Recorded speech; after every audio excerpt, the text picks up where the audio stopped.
Hello, Chord. How are you doing? Good. How's it going? Good. Good to have you here. Thanks for having me. Yeah. So I saw on your Instagram you were in Vegas and you posted a pre-Vegas pic, but there's no post-Vegas pic. So I take it went well because you're here in the flesh. I don't remember posting a picture in Vegas. So what went down? Been a good time. Or are you just not going to tell us? You know what happens in Vegas comes back to haunt you. So I'm going to leave it there. Okay. So you had a great time. In other words. We had a phenomenal time. It's too good to even remember. Stayed up late, lost a lot of money. I did not have any luck at the casino. It's okay. It'll only just tee you up for more victory in the future there. Hopefully. Okay. So the last few weeks have been really big for you. You released your EP and also the Hold On remix with Deepend. Yes. So lots to talk about, lots to cover. So tell us first about the Hold On remix, because I know you uploaded the lyric video, the regular Hold On, and it has like 4 million plus views on YouTube. So how did the collaboration with Deepend come about, and why did you decide to do that? The collaboration actually happened through my label, and I know they'd been working on it for a while, and then they sent me the final version, and it was great, and it kept the integrity of the song and still maintained the vibe that I had written it with. So yeah, I really liked it, and we just put it out like 2 weeks ago. Yeah, it's on the 19th or something. You released it, right? Yeah. You're like, I have the facts ready to go. Yeah, the last few weeks have been a kind of a blur for me because we've been also on the road playing with Gavin James, and we're actually doing a show tonight at the Highline. If you guys are in New York or around, come on out. Highline Ballroom, Gavin James, fellow Dublin man. Exactly. Delighted to say it. I'm working on my Irish accent still. Yeah, before we came on stage, Chord was saying, don't be worried if I suddenly start talking an Irish accent after you. So are you going to give an attempt at it? Yeah, you know, we're from Dublin. And, no, you almost went Australian there. See, that's the problem. It's just going to morph into like 50 different accents. I'll say I'm Chord Overstreet. I'm Chord Overstreet, and I'm from Dublin. See, everyone just goes into like leprechaun voice, but it was really, really impressive. Thank you. Tell us a little bit first about then Gavin James. Wait, does he have any really quintessential Irish things that you've now inherited then? Because you have the accent down clearly. He says he has a lot of different things he would say, like I can't remember what he has. They have these Irish words that great crack. That does he say that? It's just one thing. He's savage. He's always like savage. It's that's savage, or that's deadly. Savage, and that's he's like, deadly. You know, in America, savage means like savage, like awful. yeah. And then he's like, that's pretty much awesome in Ireland. Yeah, and exactly like deadly. I used to say deadly when I moved here, and people were like, what? It was deadly? That sounds awful. Yeah, but it actually means it was just a really, really great time. Yeah, and it's like the same thing with like English. You can say certain words in English that you can't say in American. I'm not going to go into what those words are, but. We don't have to go down that road right now, Chord. It's okay. So back to Hold On. I want to hear more about this remix thing, because if you think about it, even like say Coldplay's Hymn for the Weekend. Yeah. The C remix of that made the record even greater and bigger than it was before it was remixed. So what is it about Hold On, do you think, that teed it up for that thing where it could be changed and remixed into a totally different song? I think that remixes are a remix makes a song that was, had a different intent in the beginning. It makes it more. There's a lot of people who like stuff that moves and like that feels good and that's upbeat. And I think with remixes you can make a song more universal to people who like stuff that's more fun and upbeat. And I think the lyrical content of it mixed with the upbeat vibe is kind of what makes it different. And there's something even about a remix of a slow song, because it maintains that real evocative feel, and the lyrics still hit you, but then it's kind of more inspiring or aspirational or something. Yeah, and then you can always go back to the original version and really listen to the lyrics closely, or sometimes you just want to crank it up in the car and drive. Depends on the mood. Yeah. Hold On is there for all occasions. Exactly. Talk to me then a bit about the lyrics, because they are very raw and hard hitting. And, listening to the remix, it could be pumping out. And then if you listen to the lyrics, it's a totally different story. So tell us a bit about writing the song. Well, when I wrote the song, it was just I was going through, just a bunch of difficult things in life. And, I feel like it was kind of my way to kind of deal with it in therapy and get it out on paper. And I lost somebody, and then I had also gone through a bad breakup, which I think everybody can relate to. Yeah, So, relatability is just key. that. I think most of the stuff that I write about is kind of what I'm going through in life, and I think that's why I really love music, just because it's kind of like a diary of like the last like 5 years of stuff. Yeah. And then how did writing that song, I guess, process how you feel about those situations, or help you just think about it differently, if at all? I mean, once you look back at it all, it kind of makes it kind of makes everything seem a lot smaller, because when everything happens, it's big. But once you look back at all the different events in your life, it kind of some of the stuff becomes insignificant. But yeah, that's kind of my thoughts on it. So the Treehouse Tapes EP, does it have similar? Some of the storylines are similar, are they? If you listen to the lyrics, Yeah. Is it the same inspiration? There's 4 tracks on it. Yeah, Tell me about the story of that EP. There's a lot of the same inspiration on that. It's called the Treehouse Tapes because it's all songs that I've just wrote in my house, and I kind of live up in like a treehouse. Do you have a treehouse? Basically, For reals? It's basically like a treehouse. No, you live in a treehouse now. I live up on a cliff. It's kind of a dream. Yeah, and so yeah, those are just songs that I kind of just written, and I've had them. I had them for a while. It was kind of they are kind of in a similar vein of story wise, but I think that for that time in my life, it was kind of a lot of that was going on. So, And the sound of the EP though is slightly different to the sound on Hold On. yeah, the sound of it was more of something I had written by myself, so I didn't really have any.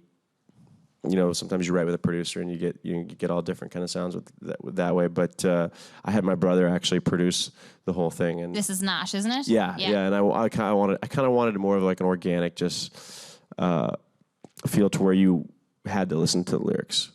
And once we put the record out, I'm experimenting with a bunch of different stuff right now, so it's probably going to all be a little bit different. That's the best thing, though. These days, I feel like a lot of people are putting out music in a more digestible sound bites, whether it's just a single release by itself, a 4-track EP. What do you think about today's climate and why that's it's just people are doing it and it's a lot more almost efficient? Well, I think the whole point of being an artist is experimenting and coming up with new stuff that people haven't heard. So I think as long as you're constantly pushing yourself to experiment and challenge and that's what... the Beatles did that, for as long as they existed. They were constantly changing and evolving and experimenting, which is why there's so many great songs that they have. So just experiment and play around. Yeah. So you said your brother Nash Overstreet, he's in Hot Shell Ray, right? So he produced it, and your dad Paul is also a huge award-winning singer-songwriter. So how often has it been a family affair then? And have you collaborated with your brother and your dad on some of their music? Yeah, I've written with them both numerous times. I have nothing on this. The songs that I put out were co-written with them, but that's just because I wrote. I think I wrote all of them but one by myself. So. This was more of just to have stuff out there when people go to find Hold On. But yeah, it's perfect. It's like, what else does he have? Oh, brand new EP, appropriately positioned right there. But I have a lot of music that I've written with both of them that's that could easily go on the album. So I'm excited to. So are you working on an album? Yeah, I've been writing songs for 5 days a week for the last 2.5 years. So it's been a process. Yeah. Something really interesting about you, and I know it sounds quite regular in a way, not also. You have 5 sisters. So I also come from a big family. I'm curious of how having 5 sisters has affected your songwriting, because it must make you a lot more aware of the female view on things. Has it impacted the way you think about things and write songs? Maybe it does, and I don't know it, but. I have 4 sisters actually, okay, but 4 sisters. Same thing, really. Same thing. Once you have after 3, it's it's definitely I feel like I'm definitely surrounded by, them talking about how they feel and stuff all the time. So I've a lot of feelings. I kind of I grew up being very aware of that. But they're all kind of crazy and interesting in their own ways. Yeah, but they're all great, and they're all very individual personalities, and so I think that definitely like helped me communicate with women a little better. Yeah. Yeah, the virtue of having many sisters, many benefits to it. Yeah. I'm curious about Safe House Records. I know it's run by Demi Lovato and Nick Jonas. And I know you're in the Nick Jonas Bacon music video. Yeah. So, great title, great song, Bacon. Are you friends with them, and how did it come about that you were signed to their label? Because they're affiliated with Island Records. I'm not friends with them at all. Okay. They're the worst. Terrible people. No, I've known Demi since I was like probably like 18, and then I've known Nick since like close to around there, and I started working with their manager, and I became really close with Nick, and they started this label with Island Records that they asked me to sign with, and I jumped at it because it's also started with my manager Phil, and so everybody's really invested and really excited and wants to get the best content out there. So it's kind of the best situation for me. And how much do they consult then on the music that you put out? I mean, I send a lot of my music to all my friends, and I'll send stuff to Nick and Demi here and there, and I try to get anybody's opinion that's artistic, just to kind of because it is so subjective. So and I'm also biased. Like the stuff that I write, I can't. I'm also attached to it, so I like to hear somebody who's never heard the song or who has fresh ears. Yeah. And who are some of the label mates then on Safe House Records? I think it's just me right now. Nice. Which is label great. All for yourself. Exactly. And so, I love that because 100% of the attention's, Yeah, see, you're not an only child. You're the opposite to an only child. So you deserve this attention right now. This is karma. Yeah, you're an only child on this label. Yeah, so no, it's exciting. And, I've got a great team and a great group of people around that are really excited and want to, put some good music out there. We have to touch upon Glee, of course. You played the role of Sam Evans.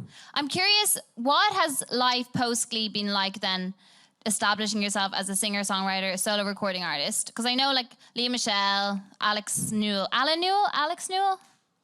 who also was in Glee, and who Darren Criss are all doing it.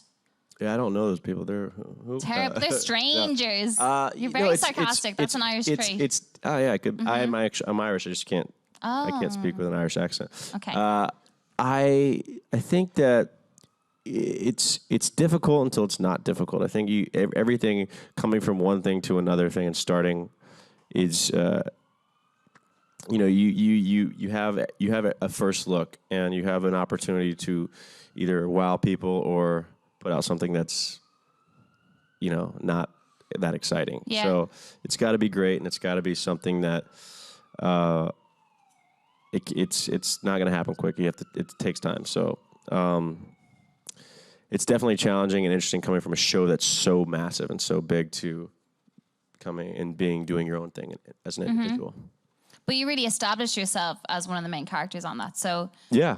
Have you noticed a lot of the fan base? Have you inherited them from your part of Sam Evans? Yeah, I think the fans were what made that show so great because, I think I didn't even going on to it, I didn't even realize how big of a deal the show was until we did the live tour and I saw all the reactions in person from the fans, and I was like, this is beyond what I ever even thought. And the fans are kind of those fans are still the ones that are really just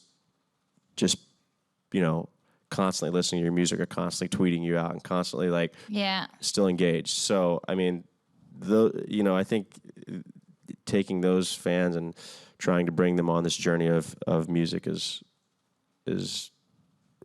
awesome. So what have been some of your favorite songs that you recorded for the show? Because I know Billionaire was a big one, and that charted 15 in Ireland. Oh wow, did extremely well in Ireland. Huge fans. That was a really fun song. One of my favorites was just I love James Taylor, so Fire and Rain was it was just such a great song, and that was my favorite just because I also had I grew up listening to that song. So Nice. Well, thank you so much for coming in to chat to us. Thank you. We've got a few audience questions. Hi. First of all, I'm sorry for my English because I'm Italian, so it might not be perfect. Oh, no, now I'm going to work on an Italian accent. This is great.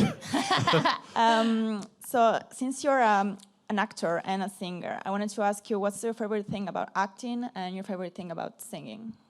My favorite thing about acting is I love comedy and trying to, making people laugh. That was just one of the best things I got out of my day. Like if I could, get the crew to like break in the middle of a scene, that was one of my favorite things. And also kind of like disappearing and taking yourself out of the equation, playing another person is kind of cool. My favorite thing about music is it's expressing yourself and telling a story that is a little revealing, but you can do music anywhere. You can do it by yourself when nobody's around, and it's kind of a special thing just between you and a guitar. Yeah, like in some ways, acting and being a musician are completely different in the sense being a musician, you're putting yourself out there, and it's really raw. It's so vulnerable. In acting, you just get to play someone else. Yeah, and and the thing with acting is it's scripted, so you're not the one writing the scripts. Yeah. With music, it's like if you do write your own music, you're the one who's kind of writing everything, and it's revealing about who you are and what you've been through, which is about as close as somebody can get to another person without really knowing them. Are you going to pursue more acting? Yeah. I'm working on stuff constantly. I've just been buried in the studio for the last little bit and trying to get this record done. I think we have another question. Hi, Chord. Hey, how's it going? Good, how are you? So I was hopping on this actor and musician transition. So you must have some influences behind your music and the songs that you write. So I want to know, who were your influences behind your music and your influences when you were an actor on Glee?